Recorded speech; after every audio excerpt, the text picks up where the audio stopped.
truth I've heard. In each line, your voice I hear. Faithful God, you are. Welcome back to Bible News 247. Today's reading is Deuteronomy chapter 14, read by Bumi from Lagos. This chapter teaches God's people how to live set apart through wise choices, obedience, and gratitude for His provision. Let's listen as she reads. You are the children of the Lord, your God. You shall not cut yourselves nor shave the front of your head for the dead. For you are a holy people to the Lord your God, and the Lord has chosen you to be a people for himself, a special treasure above all people who are on the face of the earth. And you may eat every animal with cloven hooves, having the hoof split into two parts, and that chews the cord among the animals. Nevertheless, of those that chew the cord or have cloven hooves, you shall not eat, such as this: the camel, the hare, and the rock hyrax, for they chew the cord but do not have cloven hooves. They are unclean for you. Also, the swine is unclean for you because it has cloven hooves, yet does not chew the cord. You shall not eat their flesh or touch their carcasses. This you may eat of all that are in the waters. You may eat all that have fins and scales, and whatever does not have fins and scales you shall not eat. It is unclean for you.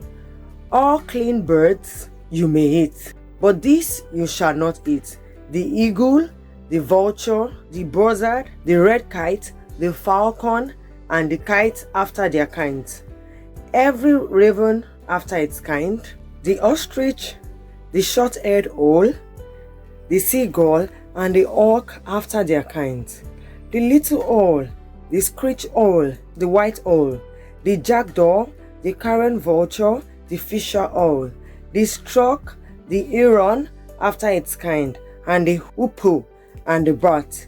Also, every creeping thing that flies is unclean for you. They shall not be eaten. You may eat all clean birds. You shall not eat anything that dies of itself.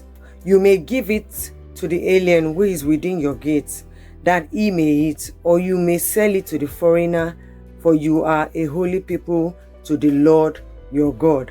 You shall not boil a young goat in its mother's milk. You shall truly tithe all the increase of your grain that the field produces year by year, and you shall eat before the Lord your God in the place where he chooses to make his name abide. The tithe of your grain and your new wine and your oil, of the firstborn of your herds and your flocks, that you may learn to fear the Lord your God always. But if the journey is too long for you, so that you are not able to carry the tithe, or if the place where the Lord your God chooses to put his name is too far from you, when the Lord your God has blessed you, then you shall exchange it for money. Take the money in your hand and go to the place which the Lord your God chooses. And you shall spend that money for whatever your heart desires, for oxen or sheep, for wine or similar drink. For whatever your heart desires, you shall eat there before the Lord your God, and you shall rejoice, you and your household.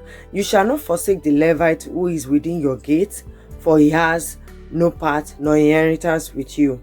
At the end of every third year, you shall bring out the tithes of your produce of that year and store it up within your gates. And the Levites, because it has no portion nor inheritance within you.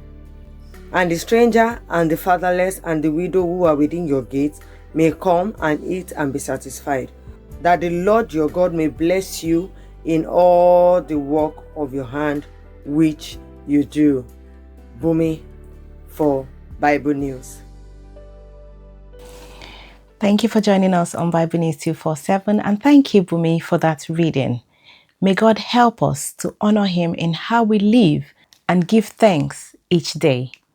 Don't forget to like, share, and subscribe to Bible News 247. My name is Kenny for Bible News.